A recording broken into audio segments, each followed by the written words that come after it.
He never prohibited them from educating. He never prohibited them from any of these things.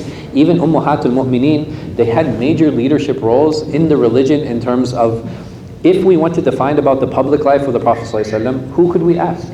We could ask the companions, yes? But if I wanted to find out about his private life, I was forced, think about that, I was forced now to turn to his wives. I was forced now to turn to our mothers, Ummahatul Mu'mineen, radiallahu anhum. And if we know that this was a role that women are to have in our society and how we are forced to interact, we interact in the best way. If I'm doing something publicly, if my intention is clean, and I'm making sure that I'm not having unnecessary conversation, what is the problem? We send our kids to schools where they have to interact with other genders, they have to. And if they're forced to, and if we teach them to be awkward, you know what's going to happen? They're going to become awkward. The Prophet ﷺ, he said, "Al-hamu maut." He said that the brother-in-law is death. Meaning that if there is a problem in this relationship, it could destroy multiple relationships. So be extra careful with it. But look at his relationship with Hala, and look at his relationship with Asma, both of which were his sister-in-laws. He had a good relationship with them to the point that he gave Asma a nickname. It's عندنا is ayib now. That imagine one of us giving our sister-in-laws a nickname, something that we would consider odd and strange.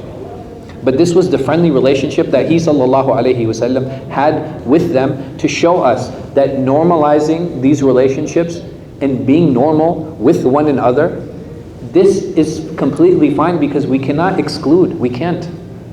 Even as a masjid, successful masajid are the ones that are filled with children. Successful masajid are the ones that are filled with women, because they are the ones who develop and build the backbone of the community.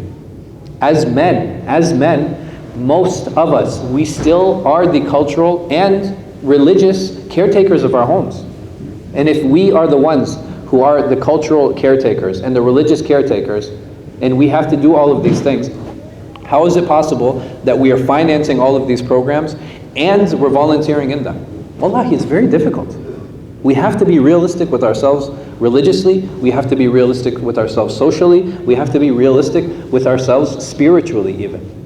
And that we have to learn what it means and what type of cultural baggage we are bringing with us when we deal with one another. We think it's a solution to put the sisters in the corner. We think it's a solution to put them in a place where we can't see them. We think it's a solution. And what happens? Anyone, whether male or female, if you put them in a space where they feel disconnected, you know what happens? They act disconnected. It's very natural. If you put anyone in a space where they're disconnected from a group, they will act disconnected. They will not feel like they're part of that group. By having direct access, by seeing, when people say, oh, the kids need to stay quiet, or kids need to quiet down, these are our sons and daughters, ya ikhwan. Right? They're not just their mother's children. There's two people who came and made this child. There is a father who's involved too, and if we're yelling at the women for that, we should be yelling at the men too. How come I as a father am not controlling my son? How come I as a father am not controlling my daughter? By us yelling at them, who are we doing a favor to? And if we don't fill this masjid, or the masajid umuman with our children, who's going to inherit them? Who? They're all going to die. Ya ikhwan, we're all going to die. Is there anybody here who can guarantee that he or she will not die? There's no one. And if we know we're going to die, why are we not investing in the coming jeel? Why are we not investing in the coming generation? Why is it that when we look around, we do not see children? Why? The only reason is because of our egos. We say the masjid is for Allah, but we really believe that the masjid is for me. And if I feel the masjid is for me, you know what that means? It means that I don't want other people to come. I don't want the kids to bother me. I don't want my wife to nag me. This is my personal social space where I can come and meet my friends. This is my personal social space where I need to come and pray quietly. This is my personal social space where I need to come and do all of these things. This is a social center for the community.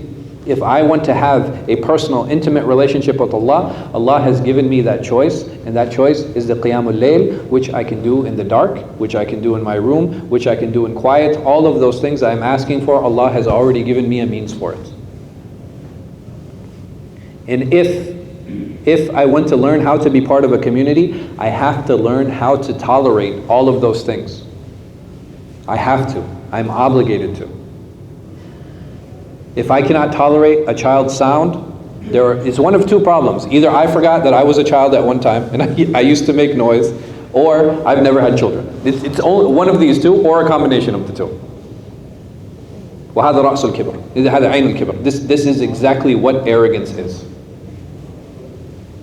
And it's amazing, time and time again, how Allah subhanahu wa ta'ala, He describes the masajid lillah, for Him. Why? Because it's not mine. I can't come and impose what I want. I can't come and impose my rules.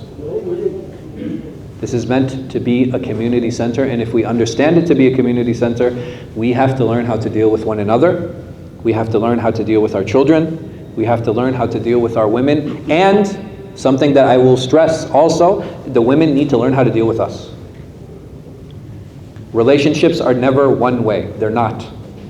It is not about men doing this for the women, men doing that for the women. No. It's about what we can do for each other. And we forget that point many times. Because the reality is, I can't do anything for anyone else. I can't. I don't have that ability. I don't. Allah subhanahu wa ta'ala is the one that brings that barakah. He's the one that brings that blessing. But how can we support one another? This is what Allah demands. This is what Allah wants from us. And to feel I can do something for somebody, well, it's just arrogance. I can't do anything for anyone. Allah subhanahu wa ta'ala, He's the one that does it. He gives me an opportunity to participate, but at the end, it is through His will. At the end, it is through His power. At the end, it is through His ability that anything can happen. But if we show ignorance, if we show intolerance, then we can never be successful. That is not what community is. And just look around, ya akhwan. Look around, ya akhawat. And look at the different tribes, look at the different ethnicities, look at the different nationalities, look at the different colors. It is only bifadlillah, it is only by Allah's mercy, it is only by His grace that all of these different types of people can come into one room, come into one space, pray the same way, and not be complete chaos. Otherwise, what other function do you see in society where so many people can come together and it's not chaotic if they're not from the same culture or same background? This is the ayah. This is a sign from Allah subhanahu wa ta'ala that He reminds us with every prayer, that He reminds us with every Jummah, that He reminds us with every gathering. Do we take that ayah, do we take that sign and really implement it on ourselves? This is something I want all of us to think about. وجزاكم الله خير والله أعلم وصلى الله على خير خلق نبينا محمد وعلى آله وصحبه وسلم.